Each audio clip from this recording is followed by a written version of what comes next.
The former supervisory special agent with the Secret Service. I've studied the cartels for a very long time. If the cartels are willing to openly work with China to kill hundreds of thousands of Americans because of the profit and monetary reward, what makes us think that they're not going to work with terrorist organizations?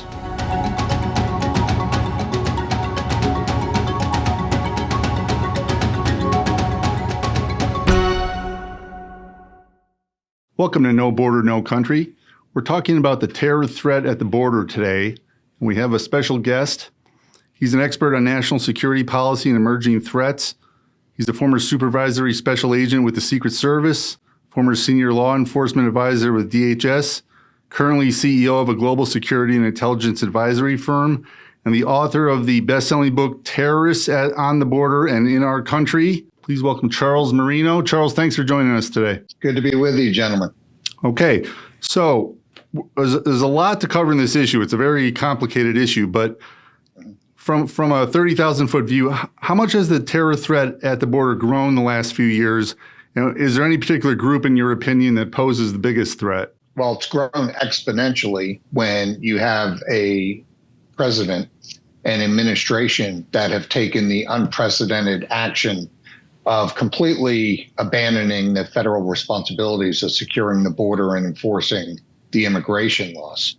As a country, we know that global threat levels impact our country directly. And that's why we expect our homeland to be buttoned up from a security standpoint. We know that we face more threats from more places at any one time. Just listen to the recent testimony of the FBI director before Congress, and they would articulate that there's a lot of unknown unknowns that have been entered into the equation since this border crisis. We know that the threats come from state actors, like our number one adversary, China, who's currently working very closely with the Mexican cartels to kill hundreds of thousands of Americans via fentanyl. And we know that the risk from terrorist organizations is alive and well, with encounters from over 180 different countries, many of those special interest locations, which means we know terrorist organizations and operations are up and running with a deep hatred for the West. And we know that the country has been infiltrated, not just by criminal aliens allowed to come in and commit further crimes, but also by those on the terrorist watch list, who have in some cases been allowed to enter the country and roam free for over a year. So this is a significant problem, and we are extremely vulnerable because of the stance that the Biden administration has taken on this entire issue. So I think a lot of our audience sort of looks at immigration and sees it as, the usual things that people think of, illegal aliens looking for jobs. But I spent a significant portion of my career with ICE, with the old INS. And going back to the 70s, there's been an issue of terrorism. So could you talk a little bit about how terrorists exploit the system and other national security threats, like foreign intelligence operatives, exploit the immigration system to make their way into the United States? Well, this is a unique situation because you really don't have to go out of your way to exploit the system. The administration has exploited the system for them. And that's a big part of this problem. As you guys know, we essentially have a government at war with itself. You have an administration that's implementing policies that directly undercuts our entire homeland security apparatus that was built in response to the terrorist attacks on 9/11. It's quite amazing, which is why this administration certainly deserves the recognition of being unprecedented. One of the things we do in the book, guys, is we actually go back and look at past administrations. We may not have always agreed with the way they went about tackling these two issues of border security and immigration, but they always ranked up there in terms of their national security strategies, right? We know that Bill Clinton was a hawk on immigration.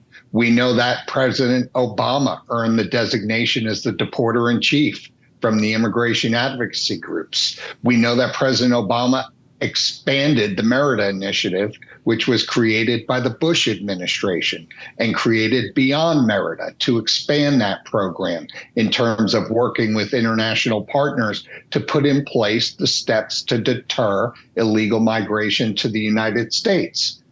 And here, the Biden administration just does not seem to acknowledge how empowered the Mexican cartels have become now, both financially and operationally, because of their policies. And this is why in the book, I argue that the cartels have now morphed from being transnational criminal organizations to being terrorist organizations. Even the previous Deputy Secretary of Homeland Security said before he retired, he goes, look, the cartels operate a lot like Al-Qaeda.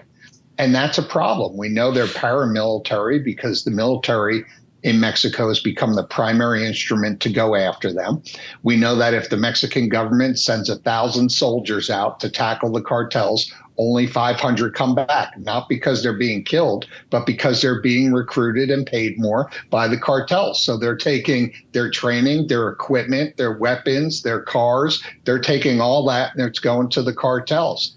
So there's a lot that's transpiring, as you guys said, because of the policies and the positions of the administration, not to mention the facilitation of human trafficking with over 400,000 children that are now in the country as a part of this crisis. The administration stood down DNA testing as part of their bright ideas. So you've got 85,000 kids that are unaccounted for, and it can't be confirmed if they were actually given to family members or if they're being trafficked. So it's a huge problem.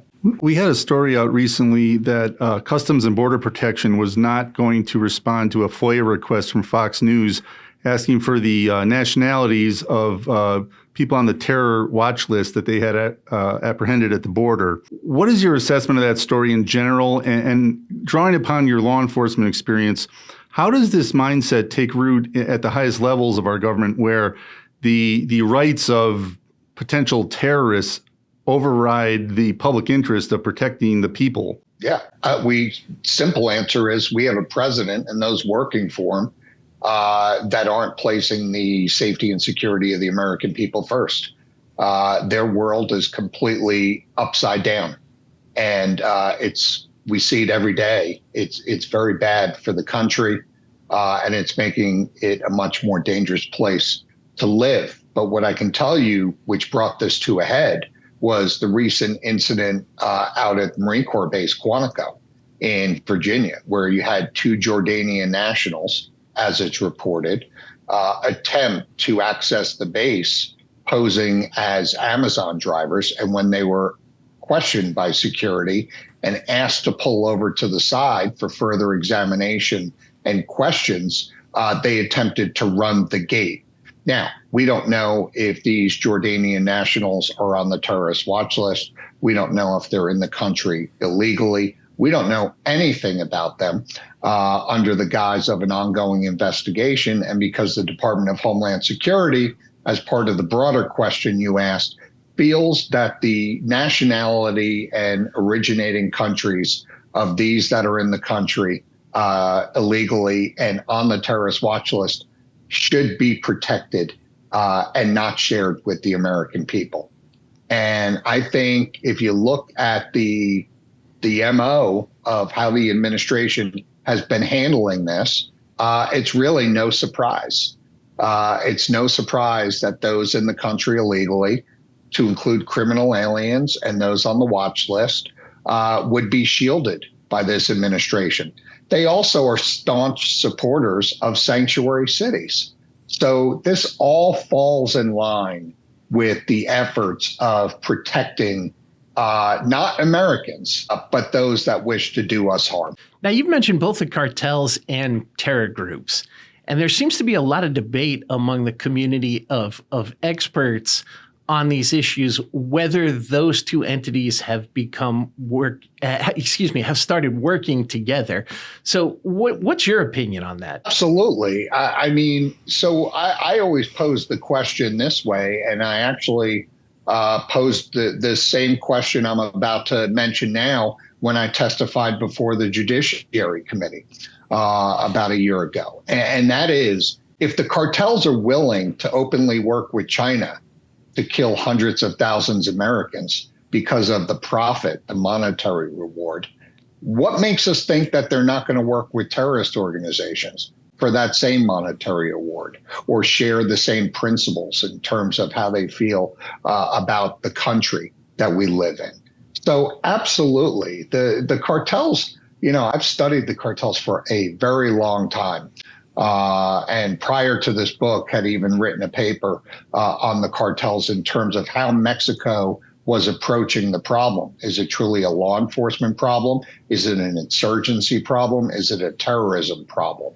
And what we found back at this time, we're talking over 10 years ago now, we found that really the cartels were a TCO problem. They were a transnational criminal organization problem that should be handled through the law enforcement channels, and that the military instrument within Mexico was the wrong instrument to be using to go after the cartels. But that has changed now. That has changed because we have an administration, just like we have very quickly reached 15 to 20 million illegal migrants in this country. The cartels have very quickly taken advantage of this because they know the clock is ticking. They know that one day President Biden or his administration may not be in office anymore. So what they've done is they've ramped up operations to make as much money in as little time as possible, keeping in mind that one day this may end. Somebody like former President Trump may come back in office. And that's why in the last 6 months of this administration, we are going to see an unprecedented increase in the numbers, because the clock has started. They know that one day this may come to an end. Charles, getting back to your book in detail, I think it's really a great work you've put together there. Anyone who's interested in this topic will find it incredibly informative. You mentioned the cartels. You have a lot of detail in there about them. And you also mentioned sanctuary cities. There was a report in the New York Post recently that talked about how these migrant shelters have become these recruiting centers for Tren de Aragua and other groups that have come here. Whether it's intentional or not, hasn't this sanctuary push served to facilitate the needs of these gangs? They got all the recruits in one place, in a sense. Isn't this just making their job easier? Yeah, and they've got nothing but time on their hands, right? I would have a lot of time on my hands. We would all have a lot of time on our hands if all of our bills were being paid for us. If you didn't have to worry about your housing or worry about your food or worry about, your family or your medical insurance or anything. They have nothing to worry about. So now we have criminal aliens, gang members, known gang members that are now setting up shop in our major cities, primarily sanctuary cities, as you point out. And they've got nothing but time to set up their organizations in these cities. It really is amazing. And we're seeing the gangs right now. Ultimately, these gangs, everything flows back to the cartels, as we know, right? So you're going to see the cartels now are going to start to set up and already have started to set up operations in these sanctuary cities because they're shielded. They know that even if they get arrested for distribution, or they get arrested for an assault, whatever it is, we see these illegal migrants fighting outside of these shelters, sometimes with bats and knives. The videos are out there. And they know even if they get locked up, they're going to be released before the police officer is done filling out the paperwork. And they won't be prosecuted. And they will never be handed over to ICE for deportation. Because as we know, sanctuary cities cannot turn over illegals to ICE for deportation. They cannot work with federal authorities. Just to follow up on that, Charles, so these people coming across, a lot of them, pretty much all of them, they're military age men. They've got tattoos on them that are often indicative of particular gangs. What do your sources tell you? Is there any vetting of these people going on? Because at first glance, it seems fairly obvious that they're gang related, at least. Is there any scrutiny being applied to these people at that point when they come across? Well, you can't vet with this volume, and even without this volume, which is why a program like Remain in Mexico was so important, because it caused a pause at a safe country while we did the vetting on people and confirm whether or not we could do it. The vetting, as we know, is only as good as the systems you're vetting against. And the truth of the matter is, many of these third world countries from which these illegals are coming from don't have the infrastructure in place, the capability. They don't keep track of previous crimes, et cetera. Or we have an adversary like China or Iran that doesn't share information with us regarding the backgrounds. I mean, we're seeing, let's go back to China for a second. We're seeing an 1,800 to 2,000% increase since the former Trump administration in terms of the numbers, primarily single male adults that are coming into the United States between the ages of 18 to 45. Now, I don't know what, your understanding of China does not need to be elaborate, but what I can tell you is that high volume of people don't leave China unless it's coordinated with the government, with the PRC. There's no way you leave China in those numbers and the government not be aware of it or even facilitating it to the United States. So that's the one threat there. As far as some of these other countries where we're looking at that age group, yeah, this is where the threat of terrorism is alive and well. Do I think that's the goal? Is terrorism the goal of the Chinese nationals coming in? I think not in the sense that we're thinking about it. I think a lot of these Chinese nationals are coming in to squash dissent of the government of China, of those that are legally in the United States and speak out against the country often.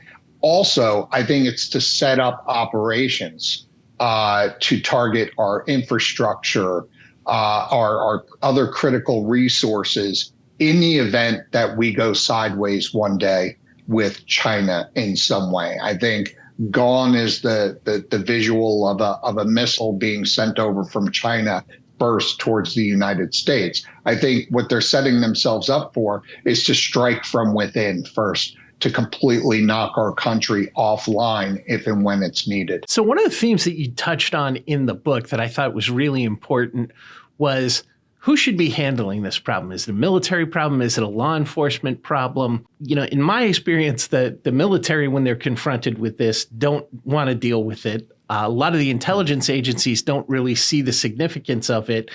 And the law enforcement agencies are about divided equally. I found that the Postal Inspector, Diplomatic Security, ATF, Secret Service, their mission is such that they took this seriously. The FBI, the DEA never could really see why this was important. So, based on your long experience doing this and being an advisor to the top echelon at DHS, where do you think this problem belongs and who should be responsible for trying to fix it? Well, the President of the United States sets national security strategy for the country. So first you have to recognize you have a problem, which this administration has been incapable of acknowledging for 3.5 years. It takes leadership. It's not going to be a priority for these agencies until somebody, the president, comes in and says, look, this is going to be a priority for the United States government. Let us deal with Mexico. Let us deal with the Northern Triangle. We'll get them in a place where hopefully they want to be a part of the solution. And if they don't, then we'll have to protect our own interests. That's just the way it is. Diplomacy, as I always say, doesn't need to be the United States always throwing billions of dollars up in the air to corrupt governments. There's such a thing as hard diplomacy, which is Mexico, look, if you don't do A, B is going to happen. We're giving these countries plenty of other money through trade, et cetera, that we can hold as a consequence of not being part of a solution, especially if they're along this path of migration or dealing with the cartels directly like Mexico is. But in terms of who should be dealing with the problem, I think the cartels have clearly morphed well beyond law enforcement capabilities. You know, we talk about fentanyl killing hundreds of thousands of Americans. If the cartels were producing anthrax, would we have called them a terrorist organization by now? Definitely. I would say I would say yes. Would the military be involved? I would say yes. So what is the difference? We're still dealing with poisoning, killing hundreds of thousands of Americans. So why are we not dealing with the problem as it is? And let's have law enforcement focus on the money, track the money, disrupt the money, disrupt put together the link analysis and disrupt the organization. Let's have the CIA do what they do best, get in there and mix it up with them. And then let's have the military carry out the strikes on locations where they need to carry out the strikes. But this needs to be a whole of government approach. You know, the cartels are not an insurgency like when we helped out Colombia under Plan Colombia. They don't want to run the government of Mexico. What they want to do is they want to keep the Mexican government the heck out of their business. They want to keep the Mexican government from disrupting their ability to make money, and they'll minimize that through murder. We know that. But the Mexican cartels stop short of. So what they are is they're undercutting the government's ability to govern through, fear and intimidation, so that they can continue their operations. But I think it's time, whole of government approach. We change the strategy. Whether you actually want to call the cartels terrorists or not, I think is to a certain extent semantics. So change the strategy. They act like terrorists. They smell like terrorists. Go after them as if they're terrorists, and bring the military into the equation. Charles, it's so easy to get depressed hearing the daily barrage of bad news, it seems like we get about this situation. But one of the things I liked about your book is that you do put out there solutions, concrete steps. And one of the chapters in your book was the plan to save America, which I really enjoyed. Without giving it away in detail, can you give the viewers here just an overview of what that would look like? Yeah, real quick. It's called Restoring Accountability and Creating Deterrence, something that we've lost the past 3.5 years. We got to start enforcing the border and immigration laws that are on the books. We got to start letting the men and women of CBP and ICE start doing their jobs again. They're not there to change diapers. They're not there to make sandwiches. Their funding should not be conditioned as it is right now to say you can't use your budget for law enforcement actions. You must use it to process illegal migrants into the country. These men and women took an oath to protect the country. They want to be allowed to do their jobs. It's been a morale killer under this administration, and we're losing a lot of good men and women, especially in Customs and Border Protection and ICE, and that's a problem. So start enforcing the laws. Start being tough, as I spoke about, with the countries along the path of illegal migration, starting with Mexico, moving your way down the Northern Triangle and on from there. We need a comprehensive approach here. This administration has never put forth a comprehensive strategy like the Bush administration and Obama administration did. Look, President Obama earned the nickname the deporter in chief because he was deporting 450,000 people a year by the immigration advocacy groups. So it just goes to show you could be a Democrat, you could be a Republican. This has not historically been a partisan issue to the point where people just threw their hands up and walked away from this problem and opened the country up the way this administration has. We need to go after sanctuary cities. They need to be outlawed. And if they can't be outlawed, they need to be defunded. We shouldn't be sending billions in federal public safety grants to sanctuary cities who have proven day in and day out that they have no care about enforcing the law and holding people accountable. We stop that money flow. We get them in line. If they don't care, so be it. They don't get the money anymore. And I guarantee you their cities will spiral even more out of control. Then we got to start the deportations. We got to start with the national security risks, criminal aliens that are in the country committing more crimes. We're going to have a whole bunch of people, millions of people that are going to fail to show up in accordance with their notices to appear. We're going to have to go after them. Hey, if you're in the country on a student visa and you want to swear allegiance to a Hamas on the campus of Columbia, you're identified and you're gone. You're deported. We restart programs like Secure Communities, deputize 800,000 state and local law enforcement officers. President Obama used the program. Former President Trump used the program, and it's time to bring it back. That's a force multiplier. You get these people that are violating the law at the local level, they're immediately handed over to ICE for deportation. There's a way to do this. We're going to have to walk and chew gum. I think the former president is committed to doing it. We've got a lot of his executive orders that are low-hanging fruit that were stood down by the Biden administration, ramp those right back up, put those in place. And look, if it takes making an actual pause on the border and saying we're closed for business for the next month, with the exception of trade, then that's what we do. So on that note, in order to get this started, if and when we finally get a president that's serious about border security, if you were made the border czar for a day, what's the very first most important thing that you would do to try and kickstart this whole process and correct the situation that we have now? I would fly down the border. I would literally spend the entire day from morning to night on the border to tell the men and women of CBP that there's a new sheriff in town and that they're going to be able to do the jobs that they can do. And we're going to be able to build the wall, that we're actually going to have a layered approach to security. We're going to let them do their jobs. We're going to let them serve as a deterrent. If the people aren't deterred, they're going to be able to arrest them, and we will be deporting them.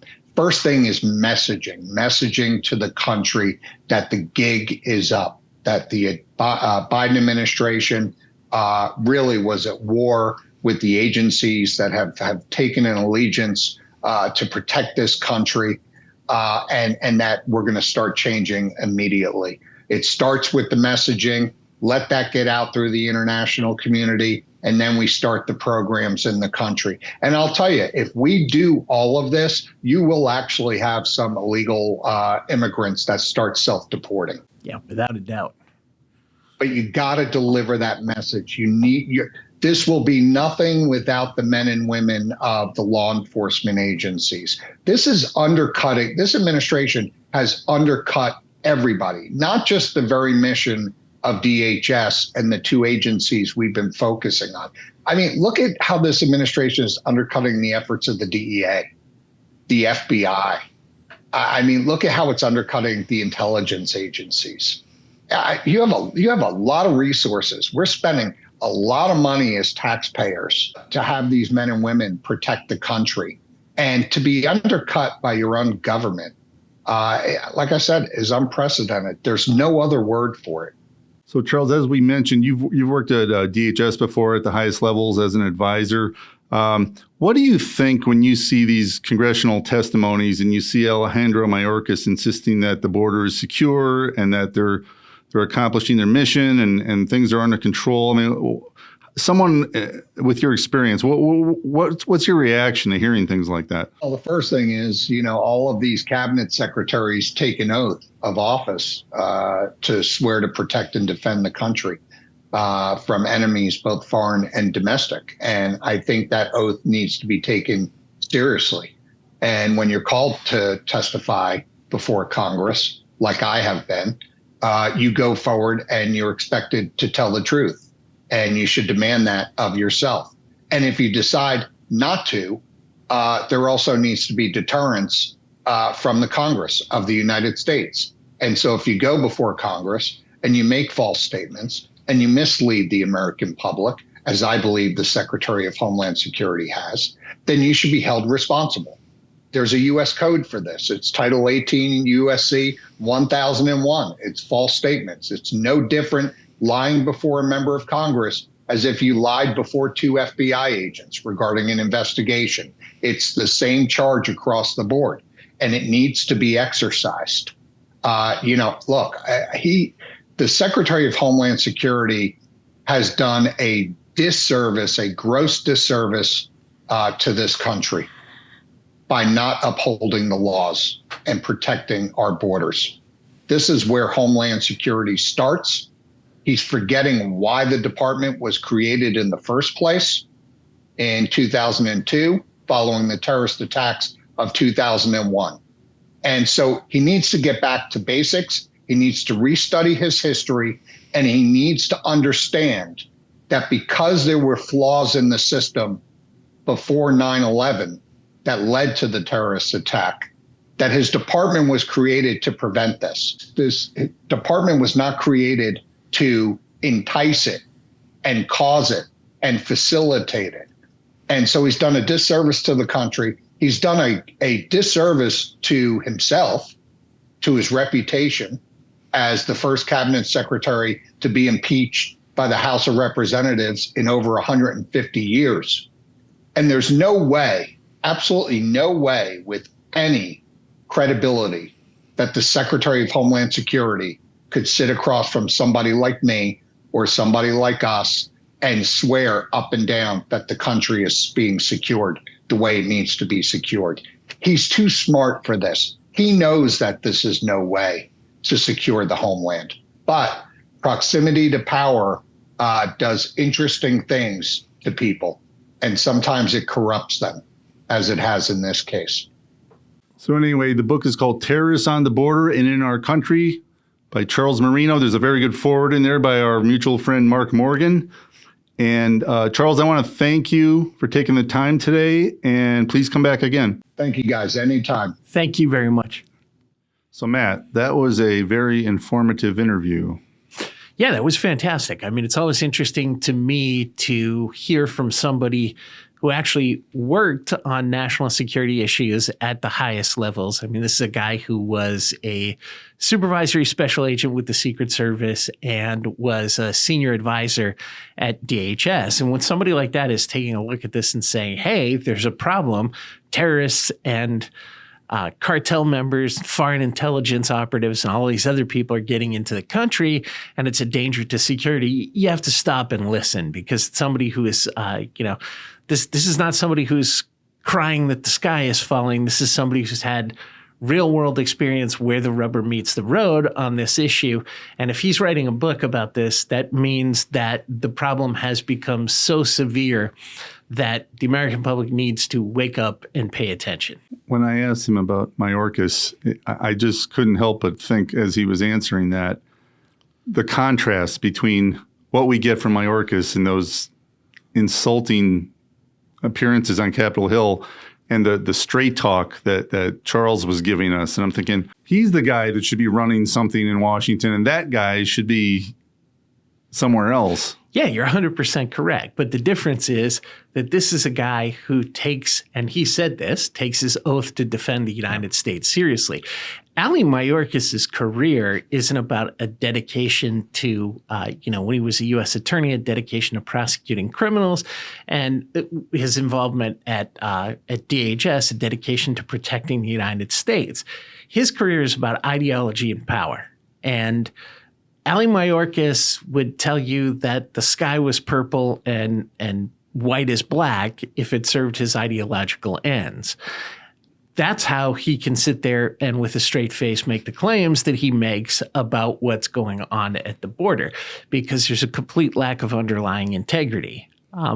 I found most of the people that I worked with in the government were more like Charles Marino, who took what they were doing seriously, who were happy to be doing something on behalf of the United States. And I think the point that Charles made about how significantly this administration has undermined not just the people at DHS, but everybody, DEA, FBI, with the amount of child trafficking going on, I'm sure that the postal inspector, I haven't looked into this, but if I had to guess, I would say the postal inspector that is the primary agency dealing with child pornography is probably being forced to confront more cases than it ever has in the past. I mean, this is a disaster going on right now, and it's a disaster that extends from the southern border all the way into the interior of the country and across the entire United States. One of the things in that chapter I referenced, the Plan to Save America, he mentions in there that one of the first things you need to make all the other stuff work is the political will to do it. And that seems to be something that's in very short supply in Washington these days, because it's not the case that the United States of America doesn't have the resources, the personnel, whatever, to do it. It's that we've got people of questionable character, courage, whatever you want to call it, at the top who are not making the hard decisions and thinking in the best interest of the country. Well, I think a lot of what you're seeing in the news coverage about this, where you have people even, coming from the extreme progressive left saying, wait a minute, we have a problem. This needs to be fixed. That's an indication that I think many of the swamp dwellers here in the District of Columbia, they aren't reading the tea leaves right anymore. They don't have their thumb on the pulse of the American public. They are looking at wisdom from a bygone era about how you get votes from particular demographic groups. And they're not seeing the bulk of the voting American public does not agree with the approach that you're taking. We've talked here, and it's been talked about other places, about why are they doing this? Why are they allowing this to happen? And the obvious thing is that, they're going to get all these people to vote at some point, and they're going to be in power forever. And that very well may be true. But we early ran a clip on our social media recently, Senator John Kennedy talking about, he may have been questioning Mayorkas, and he said he really got to the nub of it about how the reapportionment in Congress and the Electoral College and all that, isn't that really one of the major objectives that is driving this? Yeah, I think it's demographic change is what's driving it. It's for a variety of reasons. One, there's a case, I believe it was Ruth Bader Ginsburg that wrote the opinion on it, finding that you have to count illegal aliens in the census for the purposes of apportionment, which, if you stop and think about it, is it's contradictory and hypocritical, because the people that want to keep the borders open sued about the Trump administration's attempt to put a citizenship question on the census questionnaire. And yet you have Ruth Bader Ginsburg, who was one of the legal champions of that particular faction, had a case where she's saying you have to count all of these people. Well, how do you count them if you don't know who's a citizen and who isn't? And the answer is they're making estimations. But the point being, the number of people, whether they're here lawfully or not, is now affecting how many seats particular districts get in Congress. And so if you have swing states, California, Michigan, places like that have large numbers of electors, you can permanently alter the political complexion of the United States by ensuring that places that have one particular view get electors for the presidency who are presumably going to share those views. The other thing is they're betting on the fact that, people who didn't have a path to citizenship, as everyone talks about in the media, or for that matter, a path to lawful permanent residence, are going to get one. And then they're going to remember the party that was in power when they got that and vote for them. And then I think when you take a look at the, the whole critical race theory DEI thing that's sweeping the country, the way you keep that going and the way you keep a lock on the type of lock on power that comes from that is to continue to churn the diversity machine and bring in people from all over the world. So, it's a big complicated web, but the ultimate goal is to give one group of people with one view of the world power to stay in power, which is not how the American system is supposed to work. And for too long, it seems like these anti-borders politicians would hear rumblings about things like the real motives behind this border rush. And they went to great lengths to almost criminalize any discussion of it. They said, well, that's a crackpot conspiracy theory, and you're with the nuts if you believe that. And it just seems like we've reached such a tipping point now that a lot of people that used to run from it, like Dracula from sunlight, are now saying no, it's pretty obvious this is what you're doing. Yeah, well, if you stop and think about it, I mean, nobody in America wants to be called a racist. So it's like calling someone a Nazi. If you want to torpedo a debate, you bring out the Nazi word. I forget the name of the college professor. It's the something or other factor named after him. He actually did a study on that. It's the fastest way to end any kind of meaningful debate. Second fastest way is to call someone a racist. And so you have this presumption among the open borders contingent that all migration is coming and should come and forever will come from places where people are ethnically or culturally different from the people of the United States. And anytime anybody speaks about it, they go, oh, you're a racist. But the fact of the matter is that immigrants are not a race. They come from all over the world. And there's nothing to indicate that the migration patterns that are currently occurring might not change. I mean, you could have some kind of environmental catastrophe or a war breakout that suddenly drives people from Scandinavia to the United States.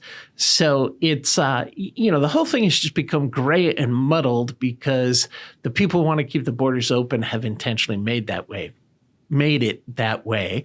And to sort of bring this all full circle and link it back to what Charles was talking about, all of these games that are being played, political games that are being played with the border, are being played at the expense of the American public because inevitably, when you politicize all of this, it puts the national security and public safety interests of the United States population second, and puts the political interests of the migrants and the people who want to get the migrants here in large numbers first.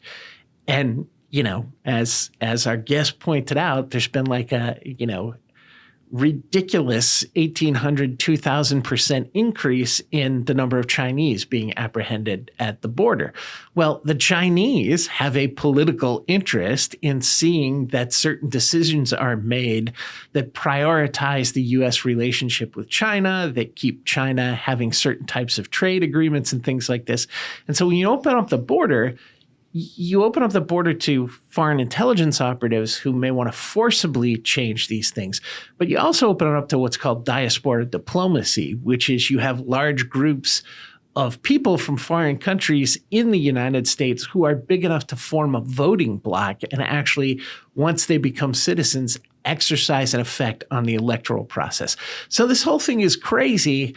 And right now, the games that are being played for political ends with this are putting the American public at risk because we're not watching the store to cull out the terrorists, the foreign intelligence operatives, the cartel members, the human traffickers. And it's terrible that the people who are currently in charge of running these things are putting interests that have nothing to do with the American public ahead of those of the U.S. citizens who they took an oath to look out for and protect. Congratulations, you made it to the end of the podcast. If you'd like to learn more about the Immigration Reform Law Institute, go to irli.org. If you found this information useful and you'd like to support the show, go to irli.org/podcast. You can also hear this show on Apple Podcasts, Rumble, and Spotify. And don't forget to check us out on all the major social media platforms. Thanks again.